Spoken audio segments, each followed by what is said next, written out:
बात होगी उत्तर प्रदेश के मेरठ की, जहां पर दलित छात्रा ललिता गौतम हत्याकांड को लेकर भारी बवाल है। छात्रा को इंसाफ दिलाने के लिए हो रही महापंचायत में बाहर के उपद्रवी पहुंच गए। इन उपद्रवियों ने प्रदर्शनकारियों को उकसाने की कोशिश की। ये ताजा तस्वीरें आपके सामने हैं, लेकिन पुलिस ने उपद्रवियों पर डंडे बरसाकर उनकी साजिश को नाकाम किया। ललिता गौतम की हत्या के आरोपियों को सजा दिलाने की मांग को लेकर कल महापंचायत का आयोजन हुआ था, लेकिन भीड़ ने कलेक्ट्रेट के गेट को बंद कर दिया। गेट पर धरने पर बैठ गए, हंगामा करने लगे। प्रदर्शनकारी मेरठ के डीएम को बुलाने पर अड़े रहे। इसके बाद एक्शन में आए मेरठ के एसएसपी ने खुद मोर्चा संभाला।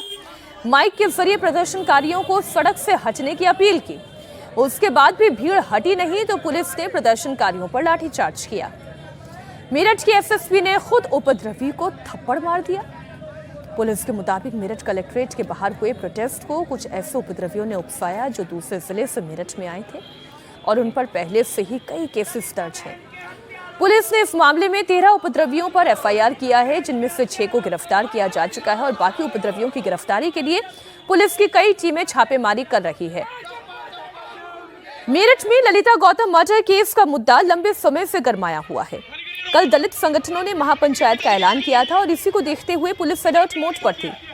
पुलिस के सीनियर अधिकारी मौजूद थे। मेरठ के एसएसपी ने पहले तो प्रदर्शनकारियों को समझाने की कोशिश की, खुद माइक संभाला, कहा कि ये रोड किसी के पिताजी की नहीं है। आप सुने जरा क्या तनाव था। कोई रोड कम नहीं करेगा, खाली करिए रोड, किसी के पिताजी की रोड नहीं है। मजाक उड़ा के छोड़ दिया। कलेक्ट्रेट गेट है, मजाक चल रहा है। अच्छा, इसके बावजूद प्रदर्शनकारी माने नहीं तो एसएसपी अविनाश पांडे ने खुद पुलिस वैन के अंदर जाकर गिरफ्तार प्रदर्शनकारी और खुद को वकील कहने वाले शख्स रवि गौतम पर थप्पड़ बरसा दिए। ये देखिए तस्वीर।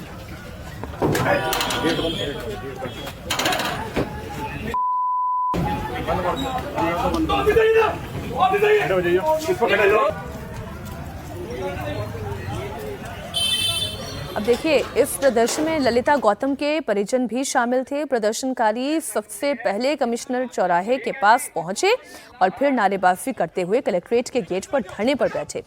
इसके बाद पुलिस के सीनियर अधिकारियों ने मोर्चा संभाला और कहा कि यहां पर प्रदर्शन करना गैर कानूनी है। मजमा है, टोटली गैर कानूनी है। ये तालाब ने क्यों ठीक है जी, आपका मेरा ऑफिस खुला है, सबके आगे कप्तान साहब का भी ऑफिस खुला हुआ है।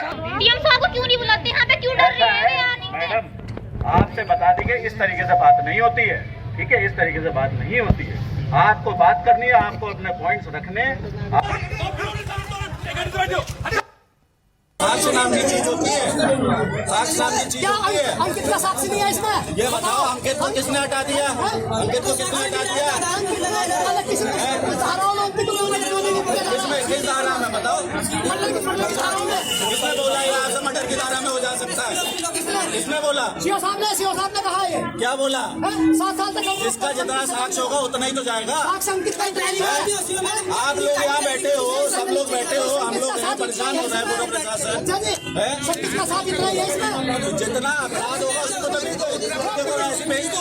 ये मामला आपको बता दूं, मेरठ कलेक्ट्रेट के बाहर हुआ बवाल 21 साल की छात्रा ललिता गौतम की हत्या से जुड़ा हुआ है। 15 मई को ललिता गौतम का अपहरण किया गया और फिर उसकी हत्या की गई थी। इस मामले में 16 मई को परिजनों ने गुमशुदगी की रिपोर्ट भी दर्ज कराई थी। 17 मई को युवती का जला हुआ शव उक्सिया के जंगलों से बरामद हुआ था। फिर एक्शन हुआ।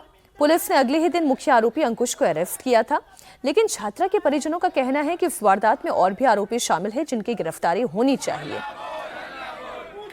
मेरठ में हुए बवाल के बाद पुलिस ने 13 उपद्रवियों पर एफआईआर दर्ज की है, 6 को गिरफ्तार किया है। गिरफ्तार आरोपियों में बाहर से गए हुए प्रदर्शनकारी रवि गौतम, दिग्विजय सिंह, ऋतिक भी शामिल है। पुलिस बाकी नामजद आरोपियों की गिरफ्तारी के लिए टीम बनाकर छापेमारी कर रही है। देखिए, इस प्रकरण में एक व्यक्ति है रवि गौतम, जो कि नोएडा सूरजपुर का रहने वाला है, जिसके ऊपर 4 मुकदमे हैं, जो पहले से भी इस प्रकार के कृत्यों में शामिल रहा है। दूसरा एक व्यक्ति है दिग्विजय सिंह, जो कि जनपद अमरोहा का रहने वाला है। अपने आप को किसान यूनियन के एक संगठन का सदस्य बताता है, एक गुट का, जो मुख्य किसान यूनियन है उन सभी से वार्ता की गई है, उनमें किसी में शामिल नहीं है। ये अपने आप को स्वयंभू संगठन का राष्ट्रीय अध्यक्ष बताता है। इस पर 9 मुकदमे हैं तथा 10 दिन पहले ही ये जनपद अमरोहा से जिला बदर किया गया है। तीसरा व्यक्ति एक ऋतिक करके है जो थाना मेडिकल क्षेत्र का रहने वाला है। इसके ऊपर भी हत्या के प्रयास का एक मुकदमा है और जेल से छूटने पर इसके द्वारा एक जाम लगाया गया था, जिसके प्रयास का भी इसके ऊपर पहले से मुकदमा है। इन 3 व्यक्तियों समेत 13 लोगों पर नामजद FIR की गई है। अब मामला तो कानूनी था, लेकिन ये जाति का बन गया है। नहीं, ये इसमें 2-3 चीज़ें हैं, बहुत डिस्टर्बिंग चीज़ें हैं मीनाक्षी जी, जिसको समझने की ज़रूरत है। ये सिर्फ मेरठ का मामला नहीं है। आप देखिए, बंगाल में एक मासूम बच्ची के साथ, 11 साल की बच्ची के साथ बलात्कार के बाद हत्या की गई और भीड़ ने एक व्यक्ति को पकड़ के पीट करके मार डाला। बाद में मुख्यमंत्री ने कहा कि वह व्यक्ति निर्दोष था और उसके बाद फिर एक आरोपी को गिरफ्तार किया गया। यहाँ भी यहाँ मई के बाद ये घटना भी यहाँ हो रही है। बिहार में हम लोगों ने देखा कि एक व्यक्ति इनकाउंटर में मारा गया, तिवारी। तो हाँ, भरत तिवारी, वहाँ बिलौटी गांव में, वहाँ जो है महापंचायत हो रही है लगातार जाति की। तो ये जो विक्टिम्स को एक तो जाति में घेरना, फिर जातियों की महापंचायत होना, ये सरकार के ऊपर, सरकार का जो कानून का राज है, उस कानून के राज के ऊपर एक बड़ा सवाल है।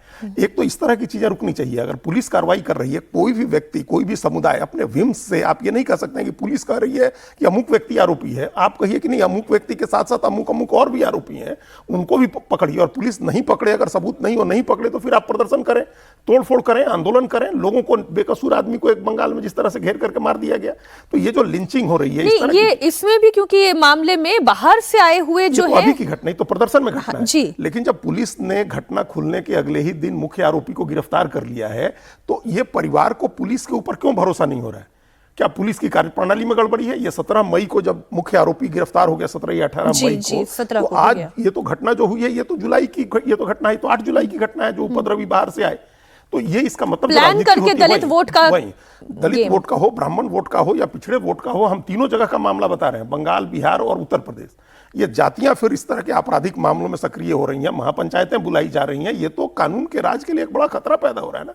इस तरह के चीजों को रोकना चाहिए। कानून का इकबाल बहाल हो, कानून, पुलिस जांच करे, पुलिस सजा दिलाए। और फिर जाति फिर सबकी ढूंढी जा रही है कि थप्पड़ मारने वाला पुलिस वाला की जाति क्या था, जिसको थप्पड़ पड़ा उसको, वो फिर सब, ये नहीं होना चाहिए, ये बिल्कुल नहीं होना चाहिए। ये फिर इसको राजनीतिक चश्मे से फिर देखने की कोशिश हो रही है।